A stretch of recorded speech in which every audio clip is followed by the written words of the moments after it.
ఒక పేద తండ్రి రెక్కలు ముక్కలు చేసుకుని కూతురిని చదివించాడు.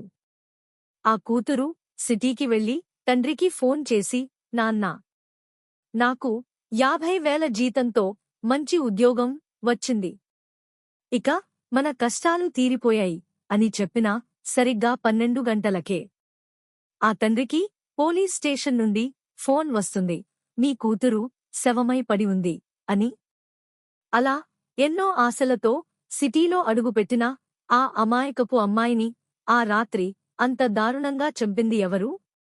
అస్సలు ఎలాంటి క్లూస్ లేని ఆ మర్డర్ కేస్ను ఒక షార్ప్ డిటెక్టివ్ ఎలా ఛేదించాడు? చివరి నిమిషం వరకు ఊపిరి బిగబట్టేలా సాగే ఈ డిటెక్టివ్ థ్రిల్లర్ ముగింపు వింటే మీ ఒళ్ళు గగుర్పొడుస్తుంది. ఇంకా ఆలస్యం చేయకుండా మనం కథలోకి వెళ్ళిపోదాం. రంగయ్య ఆంధ్రాలోని ఉన్నటువంటి చిన్న పల్లెటూరిలో ఒక చిన్న రైతు. భార్య లేకపోయినా కూతురు శ్వేతను అల్లారుముద్దుగా పెంచి తన ప్రాణంగా చూసుకుంటున్నాడు. శ్వేత కూడా తండ్రి కష్టాన్ని గుర్తించి బాగా చదివింది. సిటీలోని ఒక మల్టీనేషనల్ కంపెనీ నుండి ఇంటర్వ్యూ కాల్ రావడంతో ఎన్నో ఆశలతో సంతోషంగా హైదరాబాద్ వెళ్ళింది. ఆ రోజు సాయంత్రం శ్వేత ఫోన్ చేసింది. నాన్నా, నేను సెలెక్ట్ అయ్యాను. మరో 15 రోజుల్లో జాబ్లో జాయిన్ అవ్వమన్నారు. ఈ రోజుకి నా క్లాస్మేట్ శృతి దగ్గరికి వెళ్తున్నాను.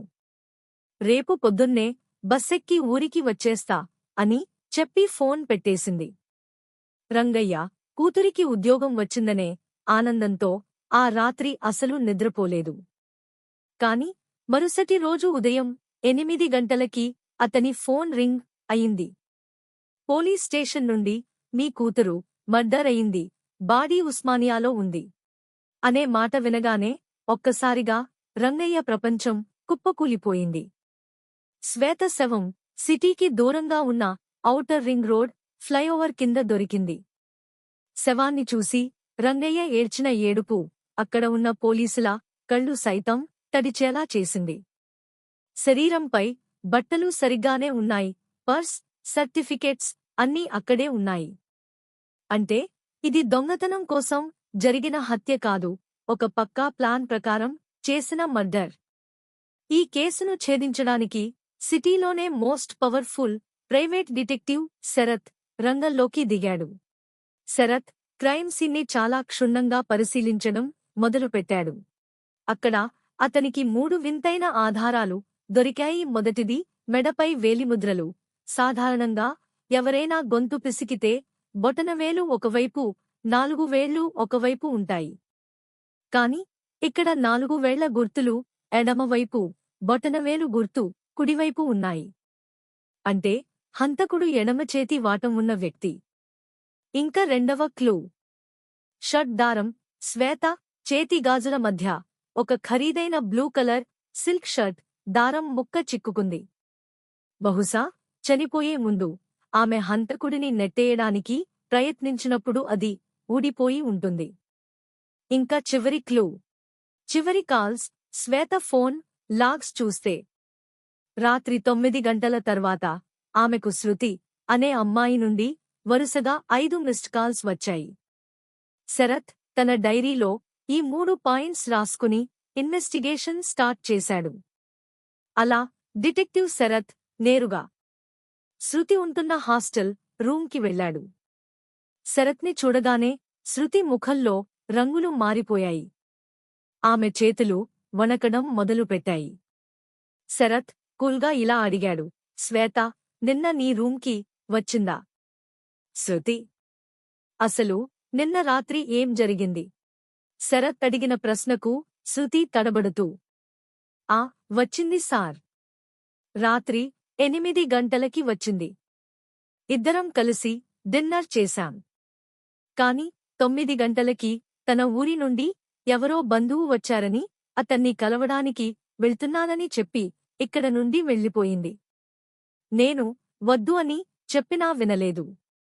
ఆ తర్వాత ఎంత కాల్ చేసినా లిఫ్ట్ చేయలేదు అంది భోరున ఏడుస్తూ.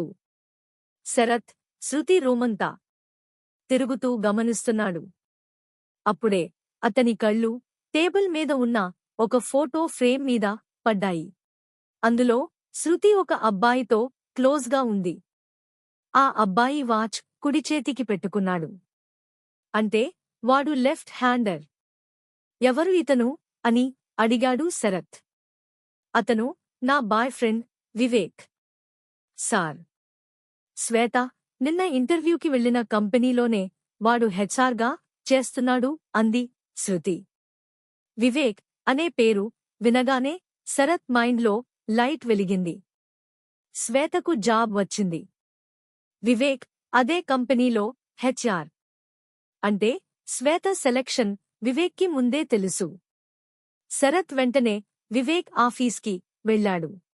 అక్కడ వివేక్ చాలా ప్రశాంతంగా నవ్వుతూ శరత్ని రిసీవ్ చేసుకున్నాడు. శరత్ ఒకటి గమనించాడు. వివేక్ ఎడమ చేత్తోనే పెన్ను పట్టుకుని రాస్తున్నాడు, ఎడమ చేత్తోనే కాఫీ కప్పు పట్టుకున్నాడు. వాడు వేసుకున్న బ్లూ కలర్ షర్ట్ కింద ఒక దారం ఊడిపోయి ఉంది. క్రైమ్ సీన్లో దొరికిన దారానికి వీడి షర్ట్కి పర్ఫెక్ట్ మ్యాచ్.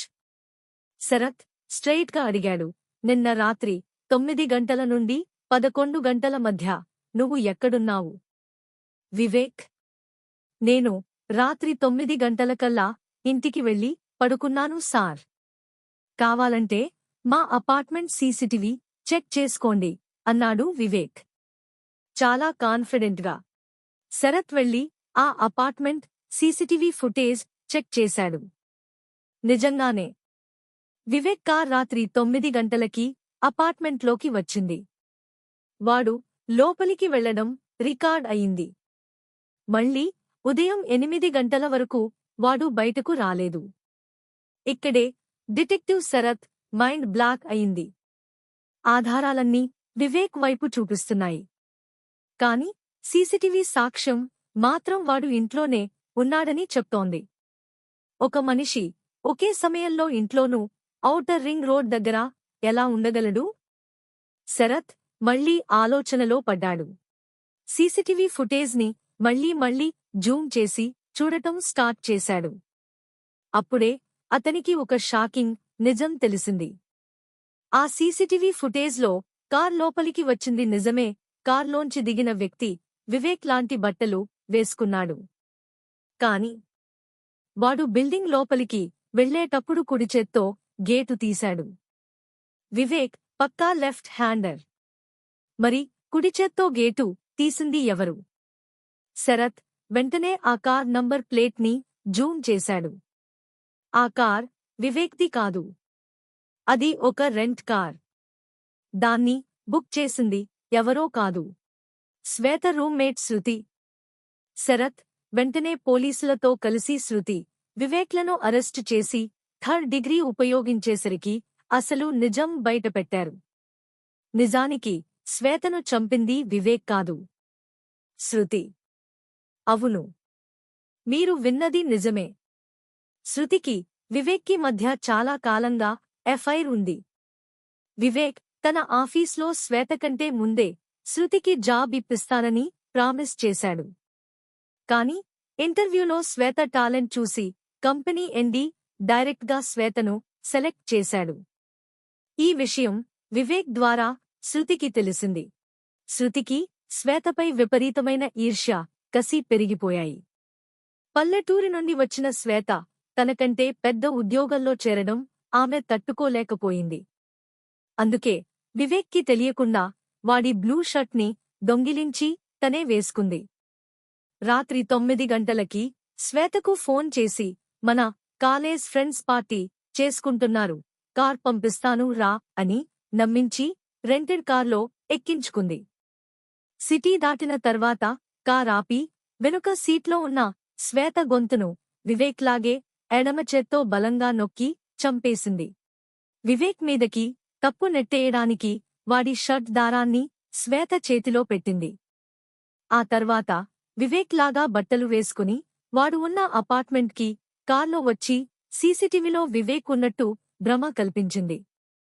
ఒక స్నేహితురాలిని నమ్మి వచ్చిన శ్వేత కేవలం ఈర్ష్య, అసూయల వల్ల ప్రాణాలు కోల్పోయింది.